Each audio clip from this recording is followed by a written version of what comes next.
Hi everyone, my name is Itay Sharfi, and I've been working in the software industry for more than 2 decades now.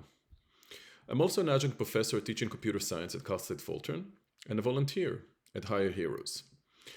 That gives me a wide perspective about job searches and the labor market as a whole.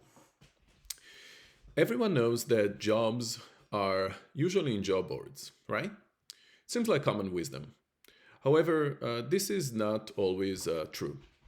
Yes, applying to open positions is easier when those exist. But what happens if you live, for example, in a smaller city? Or maybe you're like a new grad and you already applied to all open positions. Well, what do you do? You might not be aware that a significant number of jobs in the software industry are not filled through public job boards. In fact, in certain industries, most jobs are filled through networking and direct contacts, bypassing the traditional job posting platforms like LinkedIn and Indeed altogether. Today, I'll share with you the art of discovering those hidden opportunities and securing your next position, even when it seems that those positions are unavailable. I'll share with you 6 strategies for your use. So with that, let's start. So the first strategy, the most obvious one, is your network.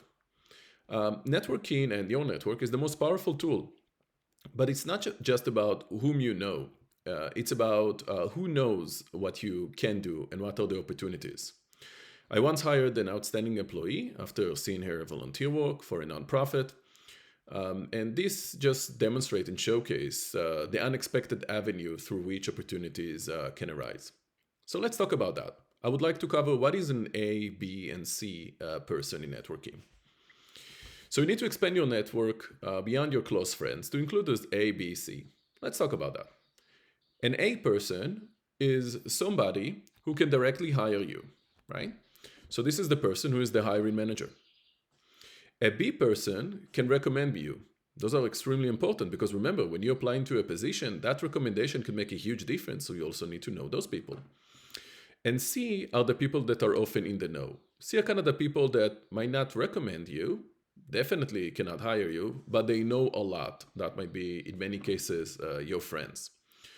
Reconnect with those former colleagues or schoolmates, talking with them, offering some value, attending industry events, not only participate, but also as contributor, can help you to get those A, B, and C. And remember, just because somebody cannot offer you a job does not mean that discussing with this person cannot be extremely valuable for your career search. And by the way, a very easy way to extend your network is, as I mentioned, just be a volunteer in some of those industry events. It's very easy to know who's coming once you are a volunteer there, maybe working the desk. And if you talk with people after you register them, they would usually be very nice and talk with you, at least providing you information on the industry as a whole, if not hiring you. So the second strategy is recruiters, right? Recruiters can be your gateway to unlisted opportunities, as many companies hire through recruiters if they can get that person from networking. So remember, in many companies, especially the smaller ones, once you have a recruiter, especially external recruiter, needing to recruit individual, that means that the company wasn't able to find somebody, maybe the easy way through some networking, or maybe the founder knew people. The key here of reaching out to recruiter is personalization. Don't just spam them with your resume. Take the time to understand the roles that they typically fill and mention specific projects or positions that you're interested in. A thoughtful approach is important here. Recruiters, many of them, especially the external ones, they might change companies. They're kind of always in the know what's kind of going on. They have specialization. They might specialize, for example, in DevOps or backend software engineer. They know which companies are hiring. They need that for their livelihood because they get paid many cases by commission. So overall, recruiters or talking with people that recruit, that could be quite valuable. They don't always respond, but sometimes you may know a few or have conversation with a few. The third strategy is founders, okay? Small companies founders, especially those that I would count small, maybe up to 100 people, are deeply involved in hiring decisions and are actually quite flexible at who they hire and for which role. Research small funded companies if possible through maybe venture capital sites or Crunchbase or other type of sites about small companies. And when you reach out, clearly articulate how you can add value to their mission. For example, if you reaching out to, I don't know, like a small energy company in your city, be very clear. Maybe you can, I don't know, build their app or something like that. Be clear about what your value is and why you're a fit. Show that you understand what their company is doing.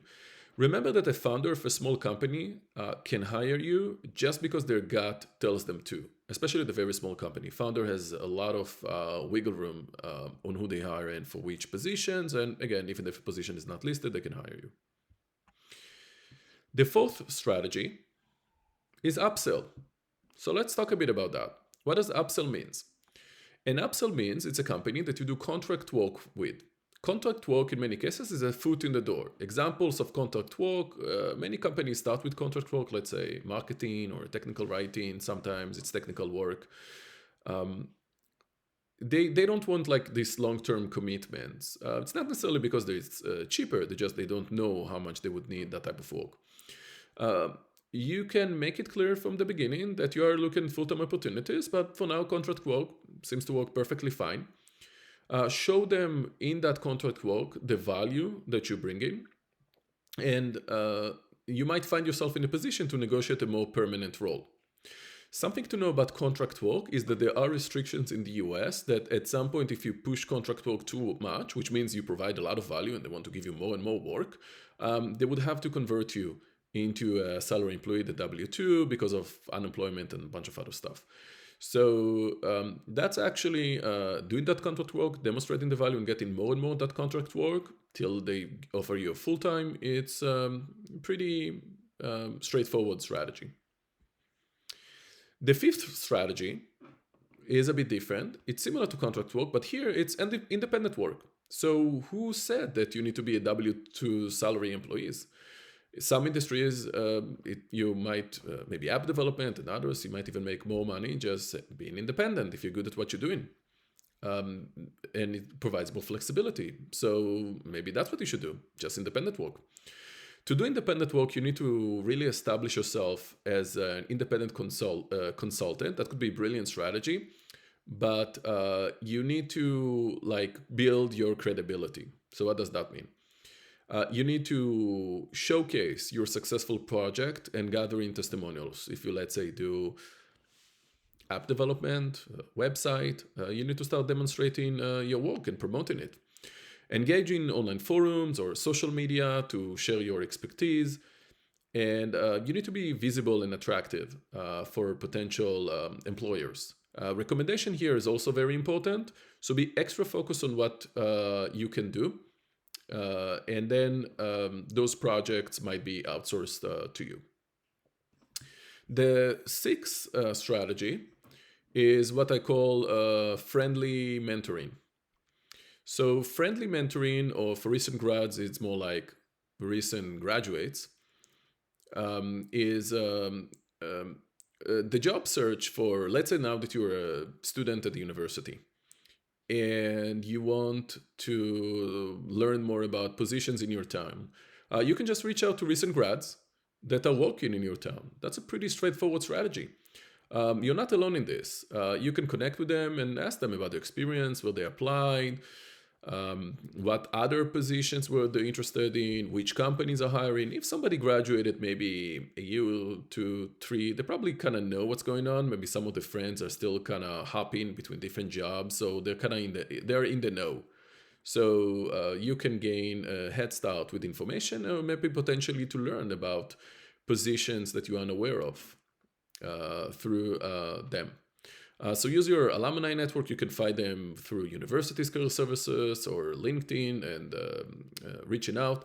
And remember, just meeting somebody maybe for a coffee at some coffee place, it's not necessarily a huge investment of their time, and they would in many cases be happy to just support people that were at their situation recently. So to conclude, I shared 6 different strategies that even if you live in a small town or a city or you're recent grad or for whatever positions you cannot find jobs to apply to, you could generate those positions. Don't expect companies in many cases to just, this is mostly about location, just list remote and accept your resume. Like a lot of those opportunities need to be generated through those strategies. And remember that in this job market, having visibility, being proactive and creative can make a difference. I see a lot of my students becoming more proactive and active over LinkedIn at things that they're working on or the project. Those things are useful. You don't always know who's going to see it, and you don't always know who's going to check your LinkedIn before they call you for an interview.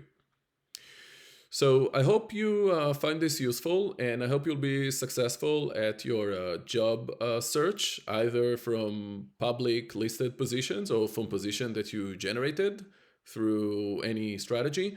I encourage you to like, share, and subscribe if you find those insights helpful. And thank you very much for your time.